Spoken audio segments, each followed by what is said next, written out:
Hi friends, welcome back to our channel APPSC exam online. So ఈరోజు మనం 2 days యొక్క current affair ఆర్టికల్స్ని క్విక్గా discuss చేసేద్దాం. ఎందుకంటే ప్రీవియస్ 2 డేస్లో కరెంట్ అఫైర్స్ ఆర్టికల్స్ అంతగా లేవన్నమాట. ప్రెస్ ఇన్ఫర్మేషన్ బ్యూరో నుంచి కానీ, హిందూ పేపర్ నుంచి కానీ రిపీటివ్ ఆర్టికల్స్ ఉన్నాయి. అలాగే మన ఎగ్జామ్ పాయింట్ ఆఫ్ వ్యూలో అవసరమయ్యే న్యూస్ అయితే చాలా తక్కువగా ఉన్నాయన్నమాట, లిమిటెడ్గా ఉన్నాయి. సో 2 డేస్ కరెంట్ అఫైర్స్ వచ్చి నేను ఈ వీడియోలో ఎక్స్ప్లెయిన్ చేస్తాను అనమాట. ఓకే,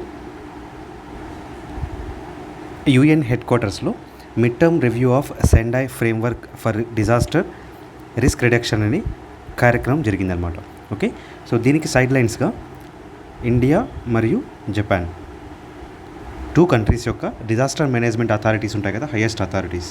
అలా ఇండియాలో అయితే NDMA, national disaster management authority, అలాగే జపాన్లో అయితే జపాన్ ఇంటర్నేషనల్ కోఆపరేషన్ ఏజెన్సీ, ఈ 2 కూడా కలిసి రిస్క్ రిడక్షన్ హబ్ ఈవెంట్ని నిర్వహించాయన్నమాట. ఓకే, సో దీనికి మన ఇండియా నుంచి doctor PK Mishra, principal secretary to the prime minister, lead చేశారనమాట. ఇతని మాటల్లో ఇతను ఏం చెప్తున్నారంటే, our state and local governments have access to about 6 billion for disaster risk mitigation for the 5-year period 2021 to 25. Okay, number important అనమాట. Okay, so ఈ disaster risk రిడక్షన్ని తగ్గించడానికి మా దగ్గర రిసోర్స్ ఇంత ఉంది అని చెప్పారనమాట. ఎంతంటే $6 బిలియన్. అలాగే ఇది టోటల్గా Sendai framework for disaster risk reduction 2015 to 2030 ఈ మొత్తానికి వీళ్ళు అనుకున్న అమౌంట్ $23 బిలియన్ అనమాట, టోటల్గా 15-year పీరియడ్కి. సో ఇది కాకుండా ఎక్స్ట్రా $6 బిలియన్ అవైలబుల్ ఉంది అని చెప్పారనమాట. ఓకే, సో ఈ సెండై ఫ్రేమ్వర్క్ అనేది ఎప్పుడు జరిగింది అంటే మార్చ్ 2015 జపాన్లో జరిగిందనమాట, సెండై అనే చోటు. ఓకే, అది కూడా ఎప్పుడంటే 3rd world conference on disaster risk reduction, దీన్నే సెండై ఫ్రేమ్వర్క్ అని కూడా అంటారనమాట. ఓకే, సో దీని మెయిన్ గోల్ వచ్చేసి understanding the disaster risk and strengthening the governance of disaster risk for managing disaster risk, investments, improving disaster preparedness. So ఎక్కువ మెయిన్గా వీళ్ళు focus చేసేది ఇది అనమాట, డిజాస్టర్ ప్రిపేర్నెస్ ఎక్కువ ఫోకస్ చేస్తారనమాట. ఓకే,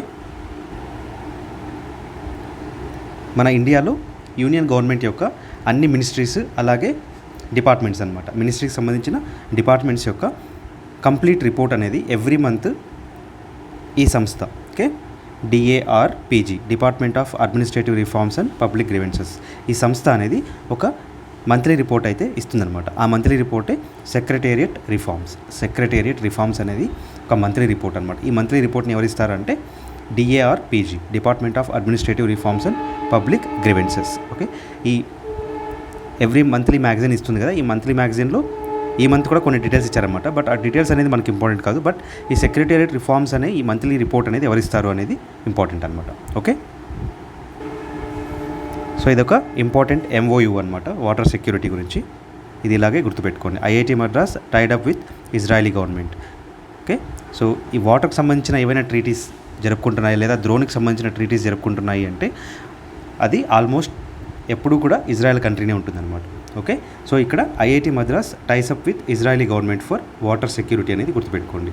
అలాగే ఇజ్రాయెల్ అంబాసిడర్ టు ఇండియా ఎవరంటే నార్ గిలియన్. ఓకే, ఇది కూడా ఇంపార్టెంట్ ఎగ్జామ్ పాయింట్ ఆఫ్ వ్యూలో. 6th scorpion submarine Vagsheer. Okay, so Vagsheer అనే 6th స్కార్పియన్ సబ్మెరైన్ అనేది అండర్ ప్రాజెక్ట్ 75 ఇది 6th సబ్మెరైన్ అనమాట, న్యూక్లియర్ పవర్డ్. ఓకే, సో ఇది రీసెంట్గా ట్రయల్స్లోకి వచ్చిందనమాట.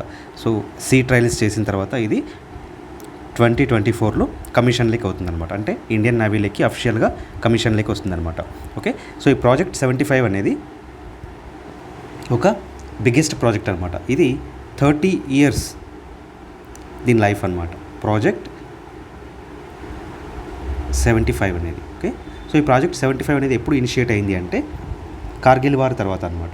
కార్గిల్ వార్ తర్వాత ఏం చేసుకున్నారంటే వీళ్ళు ఒక 30 years ప్లాన్ వేసుకున్నారనమాట, project 75.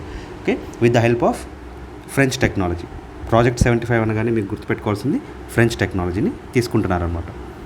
Project 75 French technology.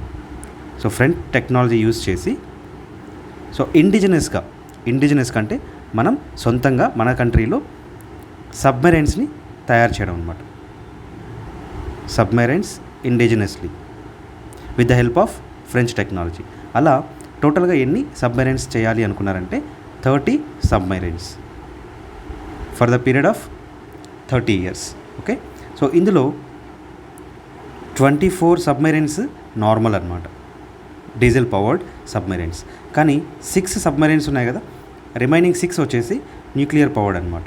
Okay, nuclear powered submarines. అందులో 6th సబ్మెరైన్ పేరు వచ్చేసి వాగషీర్ అనమాట. ఇప్పుడు ఇది రీసెంట్గా సీ ట్రయల్స్కి కూడా వచ్చిందనమాట.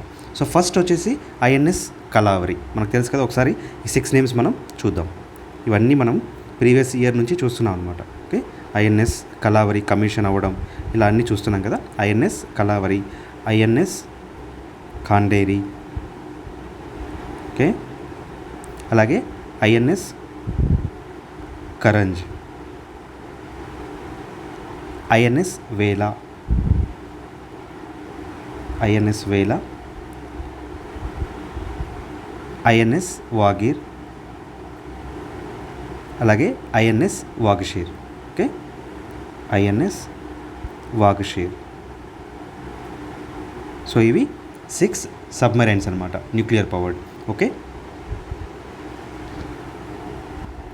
సో టోటల్గా ఈ ప్రాజెక్ట్ అనేది ఎవరు ట్యాకిల్ చేస్తున్నారు అంటే Mazagon dock ship builders. Okay, Mazagon dock ship builders, ఇది కూడా ఇంపార్టెంట్ అనమాట. Mazagon dock ship builders Mumbai. Okay, ఇవి ఎగ్జామ్ పాయింట్ ఆఫ్ వ్యూ ఎక్కువ ఇంపార్టెంట్ అనమాట, ఎందుకంటే ప్రాజెక్ట్ 75 కింద ఎప్పుడు కూడా ఎగ్జామ్లో ఒక క్వశ్చన్ వస్తూ ఉంటుంది. ఓకే, ఇక్కడ ఒక చిన్న కరెక్షన్ అనమాట. ఇవి నేను చెప్పాను కదా, ఈ 6 సబ్మెరైన్స్ అనేవి న్యూక్లియర్ పవర్డ్ అని. యాక్చువల్గా ఇది కాదనమాట, న్యూక్లియర్ పవర్డ్ ఇవి కాదు. ఇది వచ్చేసి అరిహంత్ క్లాస్ సబ్మెరైన్స్ ఉన్నాయి కదా, అవి న్యూక్లియర్ పవర్డ్ అనమాట. Small mistake, Arihant class submarines వచ్చేసి న్యూక్లియర్ పవర్డ్ అనమాట. కలావరి క్లాస్ వచ్చేసి కన్వెన్షనల్ అనమాట. సో ఇప్పుడు మనం డిస్కస్ చేసిందంతా కూడా కన్వెన్షనల్ సబ్మెరైన్స్. ఓకే, సో ఇవన్నీ కూడా న్యూక్లియర్ సబ్మెరైన్స్ కాదనమాట. Okay, what are RBI regulations on green deposits. Okay, so ఇక్కడ రెగ్యులేషన్స్ ఏమి ఇచ్చింది బ్యాంకులకి అని చెప్పేసి గ్రీన్ డిపాజిట్స్ పైన అనేది మనకి ఇంపార్టెంట్ కాదు, బట్ గ్రీన్ డిపాజిట్స్ అంటే ఏంటని మనం తెలుసుకోవాలన్నమాట.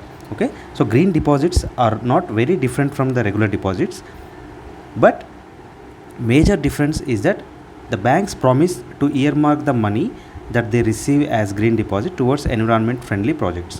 ఓకే, సో ఇవి కూడా నార్మల్ డిపాజిట్స్ లాంటివి అనమాట. కాకపోతే ఏంటంటే మనం వెళ్ళి బ్యాంక్లో గ్రీన్ డిపాజిట్ లాగా ఇన్వెస్ట్ చేశామంటే ఆ డిపాజిట్స్ని వాళ్ళు ఏం చేస్తారంటే ఎన్విరాన్మెంట్ ఫ్రెండ్లీ ప్రాజెక్ట్స్లో ఇన్వెస్ట్ చేస్తారనమాట. లేదా ఏవైతే ఎన్విరాన్మెంట్కి అగైనిస్ట్గా ఉండే ప్రాజెక్ట్స్ ఉన్నాయో వాటిలో మన అమౌంట్ని ఇన్వెస్ట్ చేయరు అని చెప్పి చెప్తారనమాట. ఇదే ఒక డిఫరెన్స్ అనమాట గ్రీన్ డిపాజిట్స్కి నార్మల్ డిపాజిట్స్కి. ఓకే, బట్ ఈ గ్రీన్ డిపాజిట్స్ వల్ల ఏదైనా ఎన్విరాన్మెంట్ ఫ్రెండ్లీగా ఏదైనా జరుగుతుందా అంటే అదేం లేదనమాట. ఎన్విరాన్మెంట్ ఫ్రెండ్లీగా ఏది జరగట్లేదు, ఎందుకంటే ఈ బ్యాంకులు అనేవి డిస్క్లోజ్ చేయట్లేదు అనమాట. గ్రీన్ డిపాజిట్స్ ఎవరైతే గ్రీన్ డిపాజిట్ కింద ఇన్వెస్ట్ చేస్తుంటారో సో ఆ ఇన్వెస్ట్ చేసిన అమౌంట్ అనేది ఎక్కడ ఇన్వెస్ట్ చేస్తున్నారు అనే విషయాన్ని డిస్క్లోజ్ చేయట్లేదు అనమాట. సో ఇది మిస్యూజ్ అవుతుంది, అసలు గ్రీన్ డిపాజిట్స్ అనే ఈ స్కీమ్ అనేది మిస్యూజ్ అవుతుంది అని చెప్పి ఆర్బీఐ కొత్తగా రెగ్యులేషన్స్ని ఇచ్చిందనమాట. ఈ రెగ్యులేషన్స్ ప్రకారం ఏంటంటే ప్రాపర్ ఫ్రేమ్వర్క్ అనేది ఎవ్రీ బ్యాంకు తయారు చేసుకోవాలన్నమాట. అవి ఎవరైతే గ్రీన్ డిపాజిట్స్ని ఇన్వెస్ట్ చేస్తారో, గ్రీన్ డిపాజిట్ కింద ఇన్వెస్ట్ చేస్తారో అమౌంట్ని, ఆ అమౌంట్ని ఏ ప్రాజెక్ట్లో ఇన్వెస్ట్ చేస్తున్నారు అన్న విషయాన్ని బ్యాంక్స్ తప్పనిసరిగా డిస్క్లోజ్ చేయాలి అని చెప్పి రెగ్యులేషన్స్ ఇచ్చిందనమాట, గైడ్లైన్స్ జారీ చేసిందనమాట. ఓకే, సో గ్రీన్ డిపాజిట్స్ అంటే పెద్ద డిఫరెన్స్ ఏం లేదు, సింపుల్ అనమాట. గ్రీన్ డిపాజిట్స్ అంటే మీరు ఇన్వెస్ట్ చేసే అమౌంట్ ఏదైతే ఉందో బ్యాంకులో గ్రీన్ డిపాజిట్స్గా ఇన్వెస్ట్ చేస్తారు కదా, ఆ ఇన్వెస్ట్మెంట్ చేసిన మనీని బ్యాంక్స్ ఎక్కడ ఇన్వెస్ట్ చేస్తాయి అంటే ఎన్విరాన్మెంట్ ఫ్రెండ్లీ ప్రాజెక్ట్స్లో ఇన్వెస్ట్ చేస్తాయి అన్నమాట. ఓకే, సో ఇదండి ఈరోజు మన కరెంట్ అఫైర్ న్యూస్ ఆర్టికల్స్. మళ్ళీ మనం మరొక వీడియోతో మళ్ళీ కలుసుకుందాం.